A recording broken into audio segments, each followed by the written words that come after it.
Yahobu, Horas menjua-jua. Kembali lagi bersama saya Sam Dan saya Alex di channel YouTube Daud Sagala. Hari ini kita akan membahas keluh kesah menjadi pengusaha spa. Hari ini kita datangkan langsung narasumber kita, Mr. Daud Sagala. Waknya opung, sesepuh. Yang udah bergerak Pak ya. Asam garam, kasar, Halus. Udah dirasakannya semua dan udah cukup lama Pak ya. Sudah, lalu bangun, expert lah. Oke. Langsung saja Makanya kita bincang-bincang dengan Mr. Daud. jadi apa kabar ini Pak? Kabar baik, luar biasa. Kita kayaknya lama kali tak bersulit. Lama tak besul ya. Akhirnya Bersulit bersulit. Disatukan di channel YouTube Daud Sagala ya. Jadi beliau ini perlu diinformasikan juga sejak tahun 2006 sudah mengelola bisnis spa. Wow, cukup lama Pak ya. Dari outlet, sekarang 20 ada. 20 ya. 20. Amin. Amin. Amin. Ya. Jadi kita perlu juga cari tahu informasi bagaimana mereka beliau ini mengelola Merintis lah Pak ya. merintis untuk mengembangkan dan bertahan. Nah, intinya dan bertahan Bertahan ya di zaman pandemi ini Pak ya. Dalam pandemi ini banyak bisnis spa juga mulai.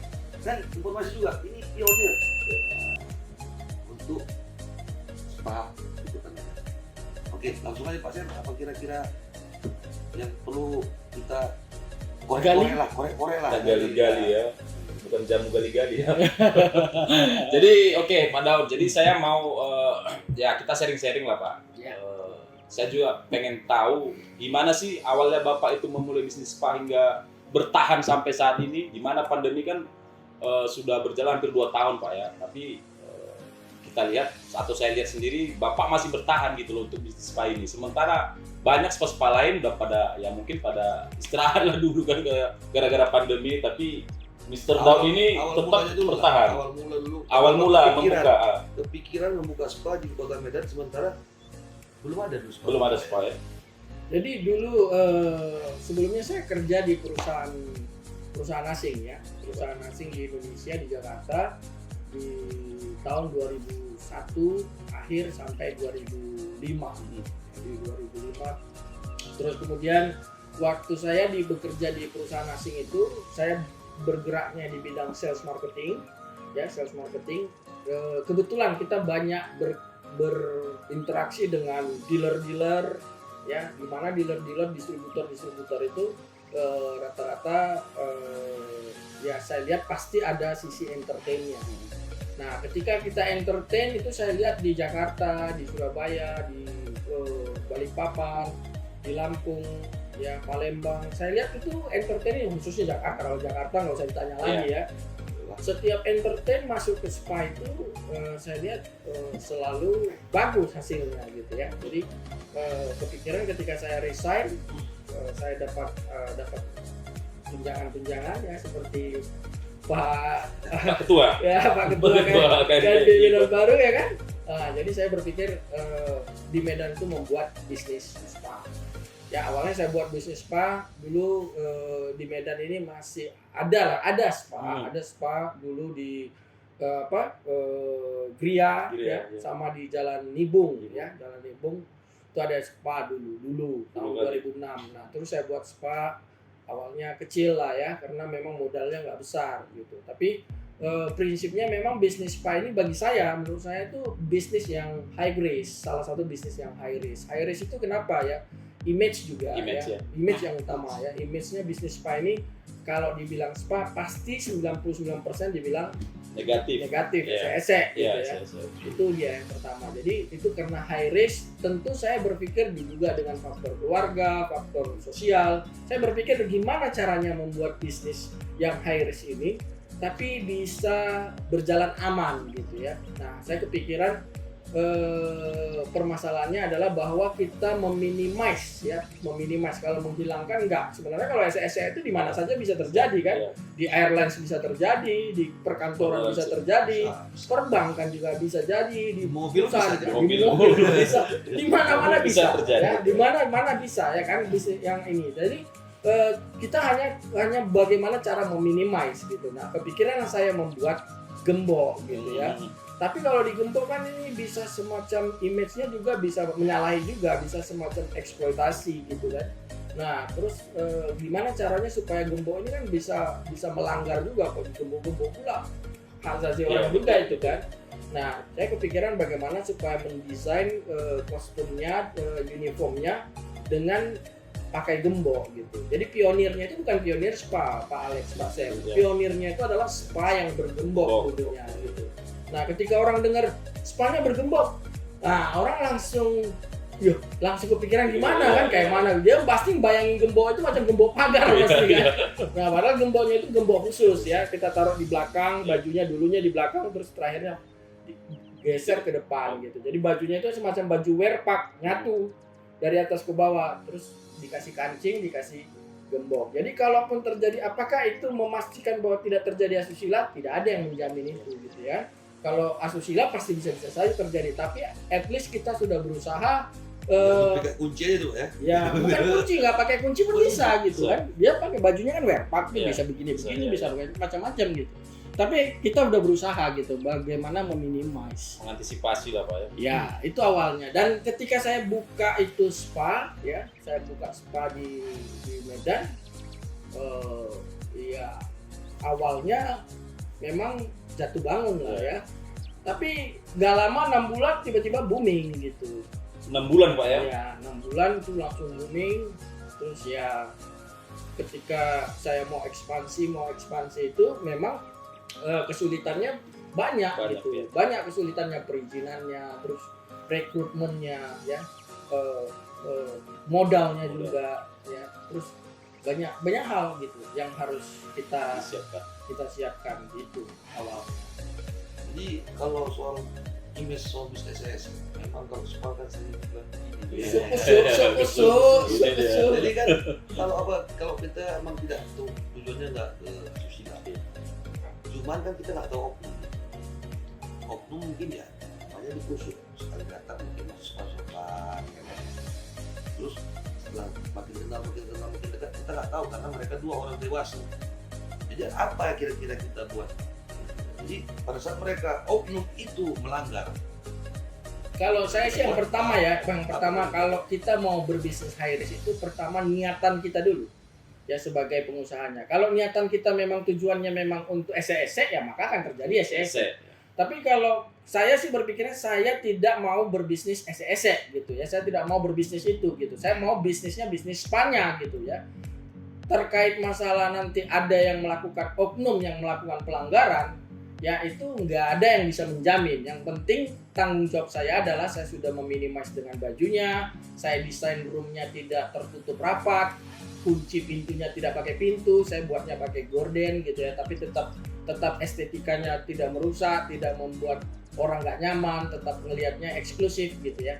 Ya, jadi kalaupun ternyata ada yang melakukan, mungkin nggak usah aja di spa. Misalkan kita pergi ke rumah makan gitu ya, pelayannya itu wanita, terus yang makan cowok, sekali makan di situ lihat-lihatan, 2 kali tegur sapa, 3 kali tukar handphone, 4 kali jalan. Mungkin emosional mereka jadi gitu dan akhirnya melakukan hal-hal yang negatif, itu di luar tanggung jawab kita gitu. Tapi at least ya memang resikonya ada ketika orang bilang Daud itu bisnisnya apa? Salah satu bisnis spa, itu resiko yang paling berat gitu ya, resiko sosial itu gitu. Oh bisnis alen katanya ya, alen agen lendir gitu ya. Tapi ya kembali lagi ke niatan kita gitu. Kalau niatan saya itu bukan bisnis itu, ya nggak ada masalah ya. Sama dengan kalau orang misalnya kerjanya di mana, misalnya dia kerja dibilang di insurance atau di apa, kan orang langsung marketing insurance. Oh ya, teken kata orang kan.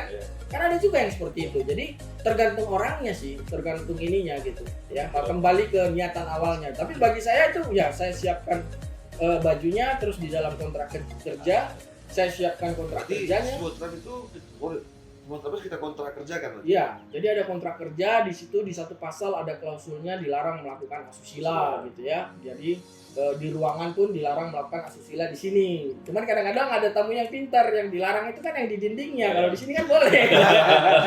Agak dibelok. Iya. Ya kan karena kan larangannya di dinding misalnya, ya kan, don't do bad things atau dilarang melakukan asusila ya. Jangan Datang sambil berdiri lah berarti. iya, jangan di dinding itu. Nah, itu macam-macam ya. Jadi tapi kalau masalah apakah itu bisa membuat kita aman atau tidak, ya itu kembali bagaimana kita mengelola spanya. Ya. Oke. Ada Ya. ini satu lagi. Nah. Kalau sekarang spa kan udah banyak nih.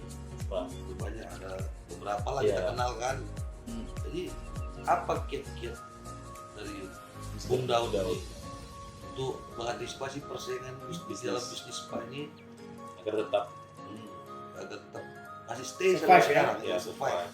Iya, kalau saya sih berpikirnya bisnis itu karena kita ini bisnis spa jasa ya, yang paling penting itu adalah hospitality-nya gitu ya, hospitality dari sumber daya kita gitu ya, dari mulai tamu itu datang, customer itu datang sampai dia pulang itu harus ya kita upayakan membuat dia sebenarnya relax. Karena bisnis ini kan bukan bisnis spa ini kan bukan bisnis seperti jual TV, jual sembako kan bukan gitu ya. Ini bisnisnya ini kan kebutuhan yang tersier dibilangnya, bukan kebutuhan primer, bukan sekunder, tapi ini kebutuhan tersier gitu. Jadi kebutuhan yang enggak terlalu urgensi. Tapi dia ini sekarang kalau ada banyak spa ya itu mengurangi kriminal kejahatan gitu.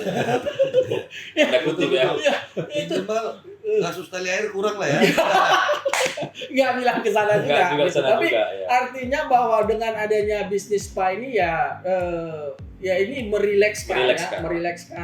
Jadi orang datang capek kerja ya, terus ketemu klien ke sana kemari Stresnya bisa hilang ya. dia stres, dia datang ke spa. Kadang-kadang kan kalau sampai di spa itu di depan area receptionnya aja udah ada aromaterapi kan. Aromaterapinya itu aja udah merilekskan ya. Udah merilekskan pikiran, terus dia masuk ke jacuzzi, masuk ke kolam panas, kolam dingin. Artinya itu bagian juga dari proses kita untuk mengurangi pikiran-pikiran negatif tamu gitu, customer kita gitu. Jadi dengan dia datang ke spa itu, terus dia cium aromaterapi, terus dia berendam air panas, sauna, pikiran-pikiran yang itu otomatis akan berkurang kalau menurut pengalaman kita gitu. Jadi supaya bisa bertahan ya hospitality-nya harus memang yang terbaik gitu. Kualitas layanan lah ya. Kualitas layanannya. Dalam jacuzzinya atau misesnya semua. Iya. Pernah nggak Pak Bung Dut ini pernah nggak Pak dalam terpuruk kali dalam bisnis spa ini? Oh pernah ya. Jadi ketika itu kita mau coba ekspansi ke Jawa ya, tepatnya di Cikarang tahun 2013 ya, kita mau ekspansi membuka dan di Cikarang. Saya kenapa pilihnya Cikarang bukan di Jakarta? Karena di Jakarta memang rajanya di sana, rajanya entertain gitu kan. Nah dengan konsep Gembok ini saya berpikir kita coba bertanding di Pulau Jawa ya, tepatnya di Cikarang.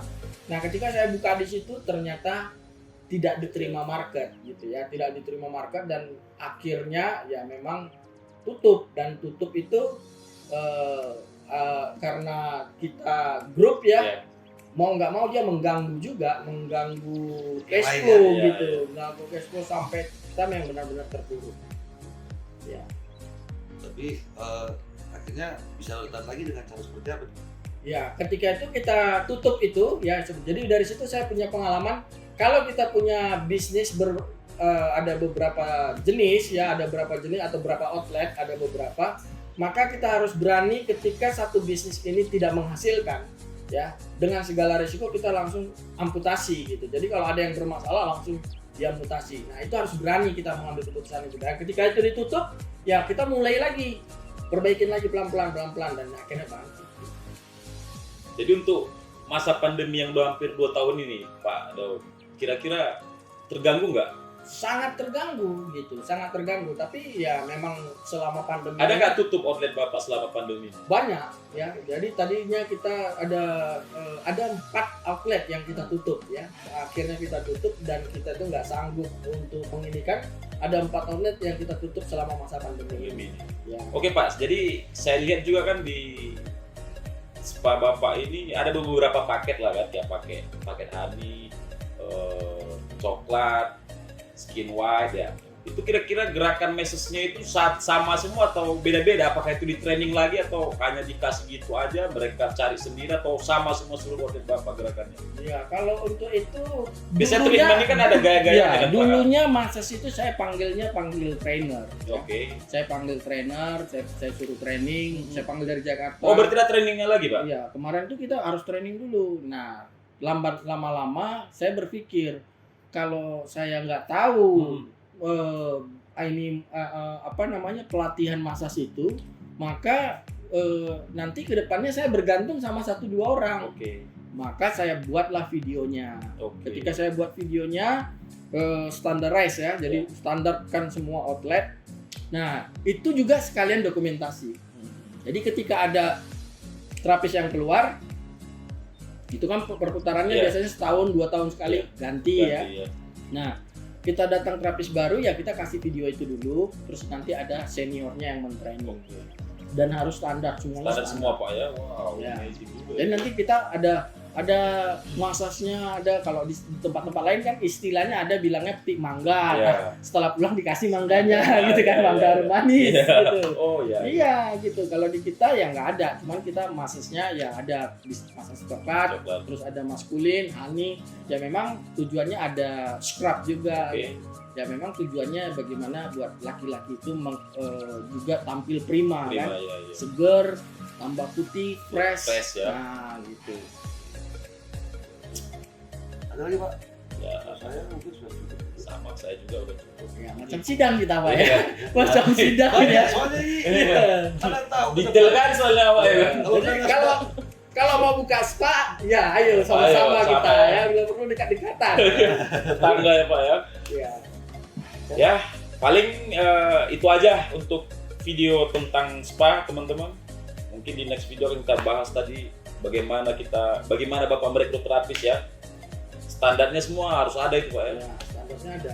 Ya nggak boleh dia yang paling penting itu terapisnya itu nggak boleh mata duitan. Nggak boleh mata duitan. Makanya susah, karena Nyari kalau terapis apa ya? misalnya datang udah pikirannya bagaimana mau ngolah gitu ya. Aduh, udah gawat. Nah, jadi tadinya kita mau relax, tamunya mau relax sampai dalam udah Jadi stres ya. Stres ya. Nah, Udah mau pulang aja. ya, itu harus kita lakukan doktrin ke Ya, anak-anak terapis, terapis bagaimana supaya melayani dari hati. Dan juga di sini juga kita mungkin bisa harapkan juga dukungan dari pemerintah lah Iya. dalam pandemi ini. Iya.